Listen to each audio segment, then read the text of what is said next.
consistently maintained the position that the fuel subsidy had to go.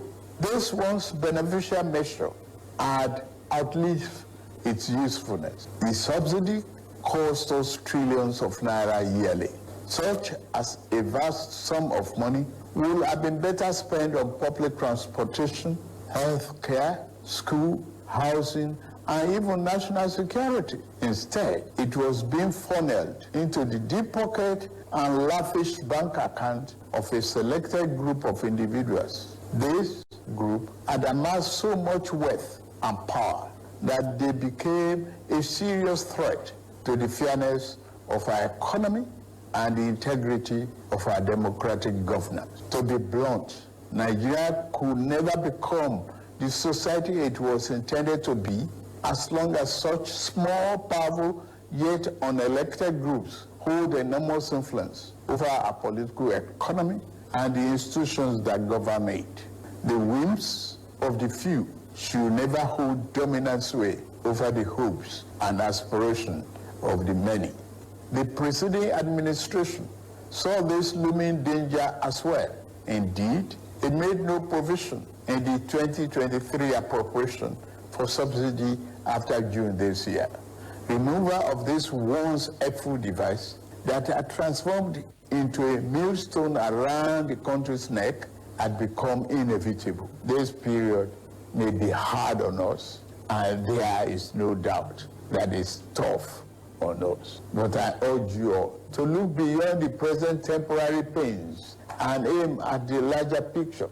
All our good and helpful plans are in the works. More importantly, I know that they will work. Sadly, there was an unavoidable lag between subsidy removal and these plans coming fully online. However, we are swiftly closing the time gap. I plead with you, please have faith in our ability to deliver and in our concern for your well-being. We will get out of this turbulence, and due to the measures we have taken, Nigeria will be better equipped and able to take advantage of the future that awaits her. And in a little over 2 months, we have saved over 1 trillion naira that would have been squandered on the unproductive fuel subsidy, which only benefited smugglers and fraudsters. That money will now be used more directly and more beneficially for you and your families. On the 1st of October 2023, President Tinubu said that he had not forgotten the pledges he made to better the lot of Nigeria and Nigerians. He said, and I quote, "Among those promises were pledges to reshape and modernize our economy and to secure the lives, liberty, and property of the people. I said that bold reforms were necessary to place our nation on the path of prosperity and growth. On that occasion, I announced that the end of the fuel subsidy. I am attuned to the hardships that have come. I have a heart that feels and eyes that see. I wish to explain to you why we must endure this trying moment." End of quote. Once again, he stated that removing the fuel subsidy was necessary and that it dealt a big blow to the few who were milking the nation. I am attuned to the hardships that have come.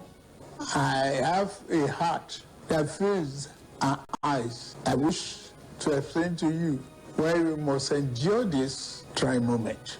Those who sought to perpetuate the fuel subsidy and broken foreign exchange policies are people who will build their family mansion in the middle of a swamp. I am different. I'm not a man to erect our national home on a foundation of mud. To endure our home constructed on safe and pleasant ground.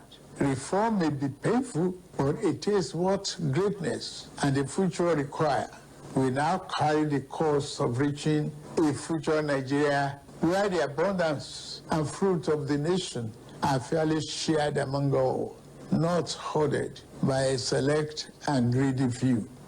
In Nigeria, where hunger, poverty, and hardship into the shadows and ever-fading past. There is no joy in seeing the people of this nation shoulder burdens that should have been shared years ago. I wish today's difficulties did not exist, but we must endure if we have to reach the good side of our future.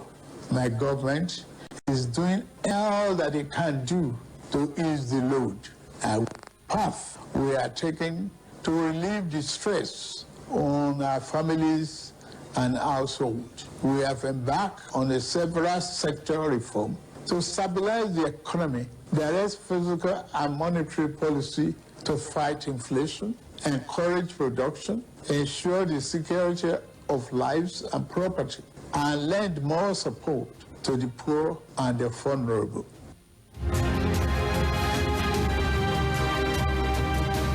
All right, it's still State Affairs on Splash FM 105.5. Today is the 7th of September, 2024. Also in this new year, 2024 broadcast to the nation, Tinubu again expressed his deep desire to get the nation out of the woods. A key decision of this government, according to him, was the removal of the subsidy. And he continually insisted that the way to freedom is usually rough and tough. But the people have to endure the pain occasioned by the difficult decisions his government had taken.